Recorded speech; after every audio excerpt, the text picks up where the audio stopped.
Queen Elizabeth II lived a life defined by her commitment to public service. Over 70 years on the throne and as sovereign of the United Kingdom and Commonwealth nations, she watched the world change, whilst remaining the one constant. In the Falkland Islands, Her Majesty held a special place in the heart of this overseas territory, as the islands over the years have reaffirmed their commitment to maintaining the relationship with the United Kingdom. Yes, in 1982 we had an awful lot to think about, but the British government, and obviously the Queen as the head of state, were very solid in their support for the Falklands to regain their right of self-determination and their independence from Argentina. So that was something which was really quite an anchor that we were able to sort of hang on to during those difficult times. The islands are one of the only places to have celebrated the Queen's actual birthday on the 21st of April each year. A bank holiday, military parade and 21-gun salute mark the occasion. The Queen's representative in the islands, the Governor, inspects the parade and takes the royal salute on her behalf, and as the royal standard is raised. Her 96th year was no different. Earlier this year, a number of events were held to commemorate her 70-year reign, the longest the UK has ever seen, as she became the first British sovereign to mark a platinum jubilee. The events across the 4-day holiday spanned beacon lightings, Government House receptions, and cake competitions. And the Queen also recognised the Falklands by granting Stanley city status in her special Jubilee year. The Queen has nevertheless been an important figure in the Falklands, and we have always sort of recognised all of her anniversaries and all of her commemorations, all of her jubilees, and sent messages and sent presents and the like. You know, because we are who we are. We are a UK overseas territory. Her Majesty is head of state. She is our Queen, or at least she has been our Queen. And it's a great sadness that she's no longer with us. Other events in the Falklands calendar link to royalty. The May Ball, heralding back to the days of her great-great-grandmother Queen Victoria. And on Falklands Day in August, the recipients of the Queen's Certificate and Badge of Honour are announced. This civil award, bestowed upon a number of islanders each year, recognises their service to the islands and their community, not too dissimilar to the life Her Majesty devoted herself to when she was just 21.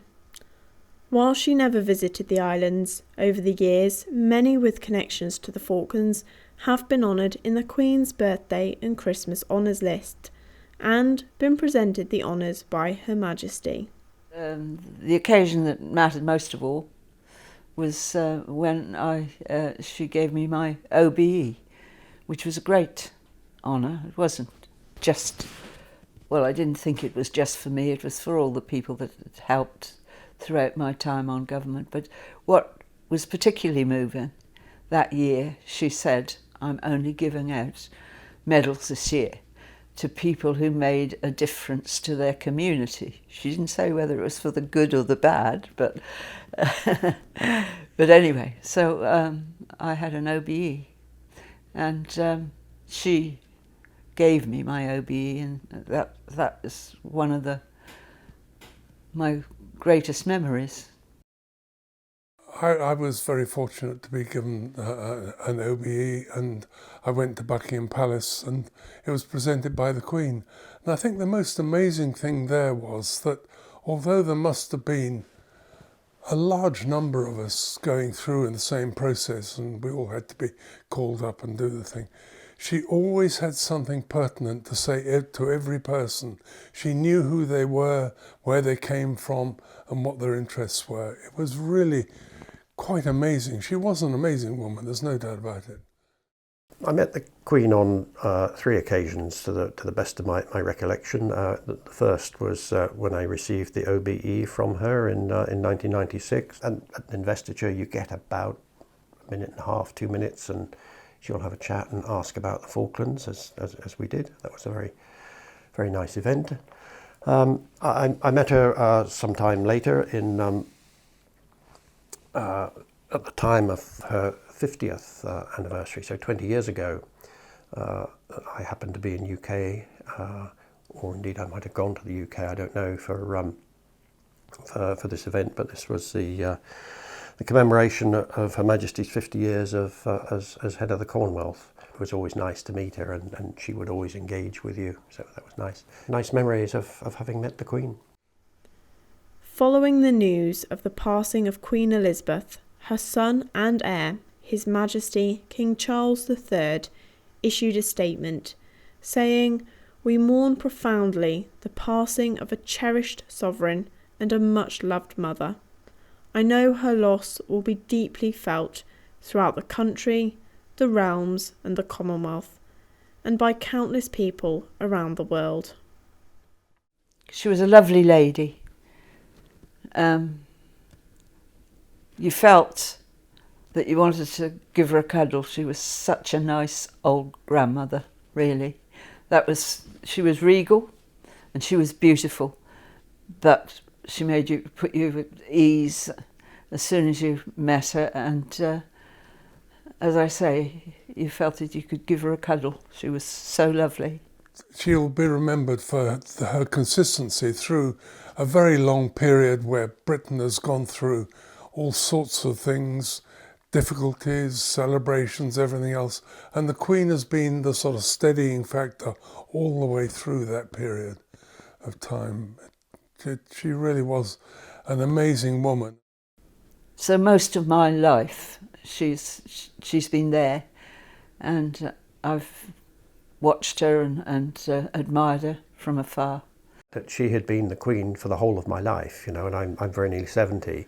She has always been the Queen, because she became the Queen before I was born in 1952, and so there is that sense of consistency.